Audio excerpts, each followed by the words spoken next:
Welcome back, folks. I am just about fully recovered from my last trip where I pedaled a beach cruiser 113 miles around Lake Okeechobee in one single day, which was absolutely brutal.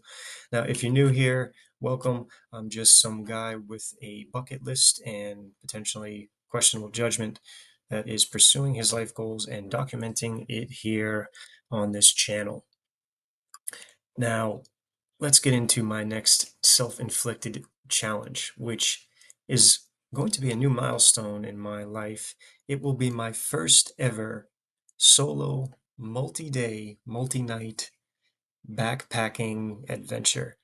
And I'll be doing it on the Ocean to Lake Trail down here in Southeast Florida. It is about 61.9 or 62 miles-ish in total length, starting at Lake Okeechobee, the Lost Trailhead, and then hiking my way all the way out to the Atlantic Ocean, where I'll end at Hobe Sound Beach.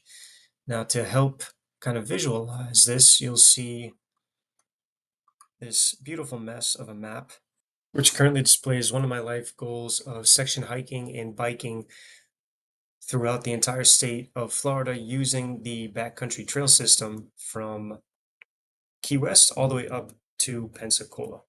I started in Key West last year, and I am currently up to this point here at the Lake Okeechobee region, where I'll be attempting this through hike of the Ocean to Lake Trail, which is a spur trail off of the Florida Trail that heads out towards the Atlantic Ocean.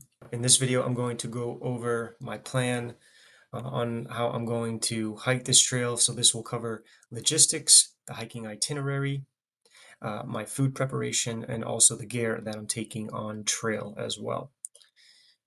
So let's talk logistics first. As you can see, my starting point will be here at the Lost Trailhead, which is where I rode my beach cruiser around. So I'll be connecting the trail systems here. Now, in order to transport myself out there, I'll be taking an Uber from where I currently live in Boca Raton all the way down here to this starting point here, which is about an hour and 20 minutes. And in total, I think that's going to be around $90 US for this Uber trip to get myself there. So not cheap. And then I will be hiking about 3.5 to 4 days to the Atlantic Ocean, where my neighbor will pick me up and drive me back to Boca. So that's my transportation logistics. Now for the itinerary, like I said, I'm going to attempt to hike this in 4 days. So 60 miles, you're looking at between 15 and 20 miles a day, maybe more, maybe less, depending on where I end up for camp. Now, speaking of camps, let's go over day by day where I intend to stay. So starting here at the Lost Trailhead, day one, I'll be hiking along Morningstar Road, around the mine, into Dupuis Reserve here, and attempting to reach Gopher, I think Little Gopher campsite, which is somewhere around here just before Corbett. Now, if I get there with plenty of daylight left and time and my body's feeling good, then I'll probably push it to Bowman Island, which is down here. And that's about 24.6 miles from the starting trailhead, from the Lost Trailhead. So I don't know, that will be a push. We'll see if I can get there. So that is day one. Day two, if I make it to Bowman, I'll be going from there 17 miles east and a little bit north through Corbett to the Lucky Hammock campground, which I believe is right here. So that'll be day two. Day three will be from Lucky Hammock to Scrub J in Johnathan Dickinson Park. So all the way here, you can see Scrub J. And that'll be around 15 miles or so. And then day four, the last day, it'll be pretty short, so it'll probably be about a half day, so maybe 3.5 days total to complete this trek. I'll be going from Scrub J about 7 miles all the way to Hobe Sound Beach and end at the Atlantic Ocean. So that's the 3-day, 4-day hiking itinerary that I am going to attempt to stick to. All right, now let me grab my pack and show you what I'm taking on this hike. So we are going to cover my sleep system first. I have the Climate Air Pillow, which actually I pretty much enjoy. At first, I didn't like it, but now I do, and I sleep pretty well on it. Then I have my Z Switchback pad. I don't like using air mattresses. I much rather prefer this. I actually like sleeping on hard surfaces, and this kind of just gives me enough cushion uh, to protect me from any rocks or anything hard underneath. And then last but not least, I'm not going to take it out of my pack entirely, but I do have a sleeping bag. It's from Patagonia. I'm not sure which one. I'm not sure how many seasons or what climate, but I get pretty warm in it. So I think it's a 3 season. And for my shelter, I use the X-Mid 2 from Durston.